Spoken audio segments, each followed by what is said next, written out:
नमस्कार, आप देख रहे हैं नेशन 24 न्यूज और मेरा नाम है स्मृति मिश्रा। शायर अहमद सलमान की इन पंक्तियों जैसे ही तेवर हैं चुनावी समर में ताल ठोक रहे बागियों के। टिकट क्या कटा, बागी हो गए। हर मंच पर अपने जख्म दिखा रहे हैं, कुर्बानियों का बखान कर रहे हैं, शोले उगल रहे हैं और सियासी इंतकाम लेने की कस्में खा रहे हैं। अपना खेल बने या ना बने, खेल बिगाड़ेंगे जरूर। हालांकि यह कोई नई बात नहीं, हर चुनाव में होता है। अतीत के आईने में झोंके तो प्रदेश में हर चुनाव में कई सीटें मिल जाएंगी जहां बागियों ने खेल बिगाड़ा। वर्ष 2017 के चुनाव में भाजपा व सपा को बागियों के चलते कई सीटें गंवानी पड़ी थी।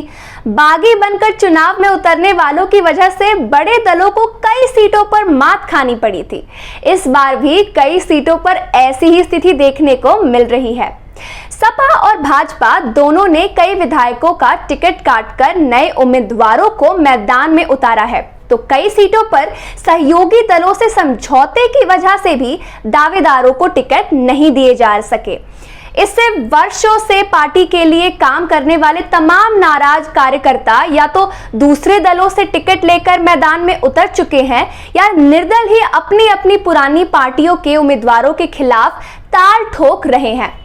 चूंकि अब की मुख्य मुकाबला भाजपा व सपा के बीच दिखाई दे रहा है, इसीलिए बागियों से सर्वाधिक खतरा इन दोनों दलों को ही होना है।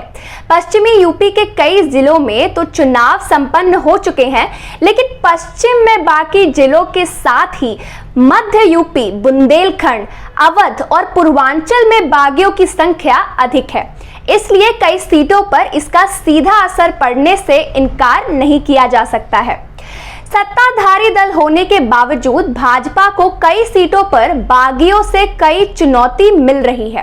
भाजपा के पूर्वांचल में मुगलसराय, गोरखपुर, सदर, बैरिया समेत कई सीटों पर मौजूदा विधायकों का टिकट काटकर नए चेहरे उतरे हैं।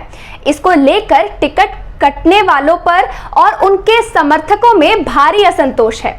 सियासी पंडितों का भी मानना है कि इन सब का साइड इफेक्ट दिखना तो तय है।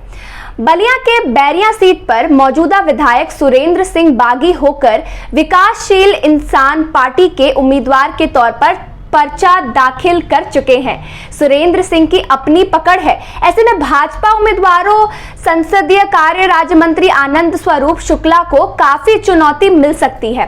इसी तरह गोंडा के कैसरगंज सीट से टिकट नहीं मिलने से बागी हुए विनोद कुमार शुक्ला भाजपा छोड़ बसपा से ताल ठोक रहे हैं।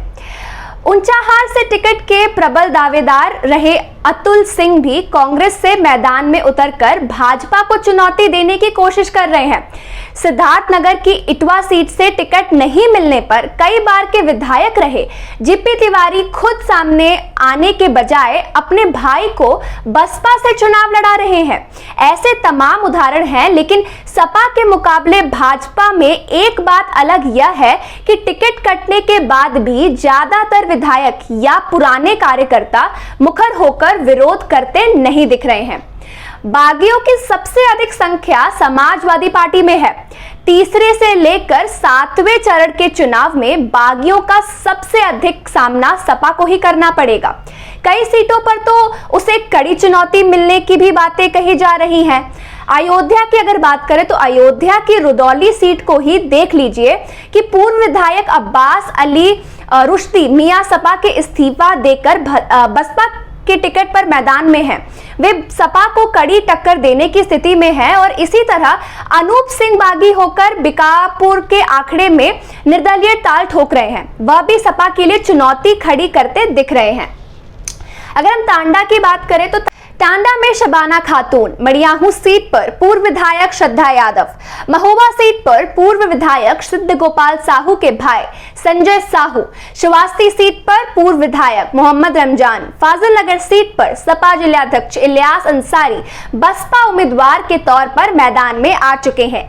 इसके अलावा भी सपा को कई सीटों पर पार्टी से नाराज पुराने कार्यकर्ताओं के भीतरघात का सामना करना पड़ रहा है। फिरोजाबाद सदर सीट की अगर हम बात करें तो फिरोजाबाद सदर सीट से टिकट नहीं मिलने से नाराज अजीम ने पत्नी साजिया हसन को मैदान में उतार दिया है। चिकोहाबाद में सपा के पूर्व विधायक ओपी सिंह भाजपा प्रत्याशी के तौर पर सपा के सामने हैं। सपा से 7 बार विधायक रहे नरेंद्र सिंह यादव इस बार फर्रुखाबाद की अमृतपुर सीट से निर्दलीय ताल ठोक रहे हैं।